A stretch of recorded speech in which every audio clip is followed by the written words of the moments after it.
Hi there, and welcome to this week's edition of Top End Track Talk. I'm Andrew O'Toole, and today we'll be having a look at another very good card on Saturday here at Fanny Bay, which of course is Cox Plate Race Day. However, before we have a look at Saturday's fields, I thought I'd give Top End Track Talk watchers an update on the progress of the most eagerly anticipated project currently underway here at Fanny Bay, and that is the replacement of the race day tie-up stalls. The new tie-ups, being constructed by local firm Kevin Clark Constructions, are well underway, with plumbing works almost completed and some of the footings already being concreted this week. The project will provide additional race day tie-ups to those already in place, fully rubberised stall floors and walkways, an extended roof which will keep the harsh conditions off horse and participant, new perimeter fencing for added safety, and industrial fans within the stalls to keep the horses cool on race day. The project is progressing as scheduled, and all going well, as long as the weather doesn't intervene, should be completed by the end of 2018. Now on to the selections for Saturday's 5 races, with some 40 acceptors received for the meeting. In the first, the Ladbrokes Trobus Maiden Plate, my numbers are 2, 4, 6 and 1. Going here with number 2, Borlung, from the stable of Bob Richard, and Paul Shires. Good to see Paul with a couple of rides on the day. He takes the mount. Borlung knocking on the door, a third and a second at his last 2 starts. This chestnut 5-year-old gets an ideal opportunity to break through here. Number 2 on top for me, ahead of number 4, and that is Musambani, another one racing well for Phil Cole. Has had a few starts without winning, gets a good opportunity on Saturday. In for third, number 6, Foxy Lulu, and in for fourth, number 1, Amigo Mio. 2, 4, 6 and 1 in the first.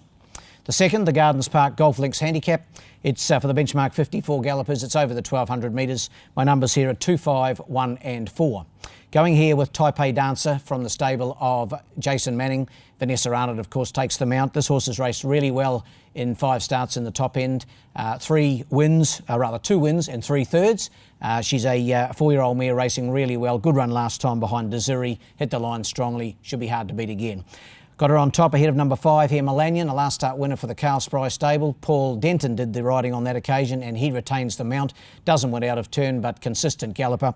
In for third, number 1, Captain Apollo, and in for fourth, number 4, Lindwall. Those numbers 2, 5, 1 and 4. In the third, it's the Darwin Corporate Park Handicap. It's for the 0 to 58 gallopers. It's over the 1100 metres, the sprint course. My numbers here 3, 1, 5 and 6. 3 on top here, Liberty's Torch.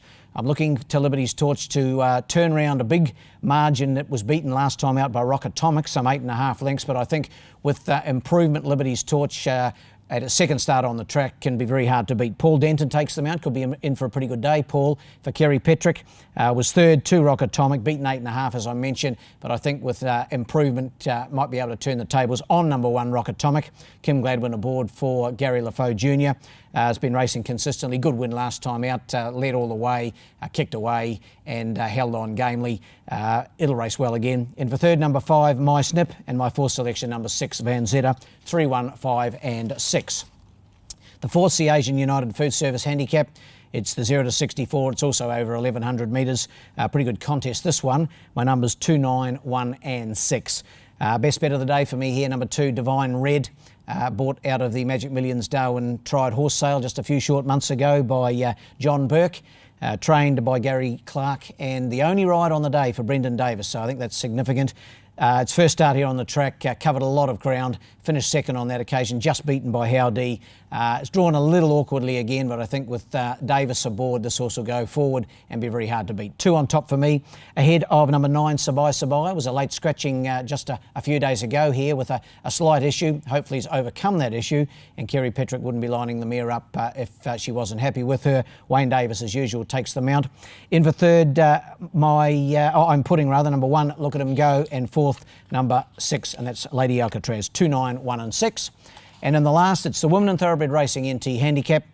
It's for the benchmark 76 gallopers over the 1,000 metres. Numbers here 2, 1, 4 and 5. Going with the fresh runner, number 2, He's Our Woody. Had a little bleed when he last raced on the 26th of May. Had the mandatory stand down. He's back, having his first start. Paul Denton aboard for the master David Bates. Of course, this horse finished third in the Palmerston back in 2017, so he's a quality galloper.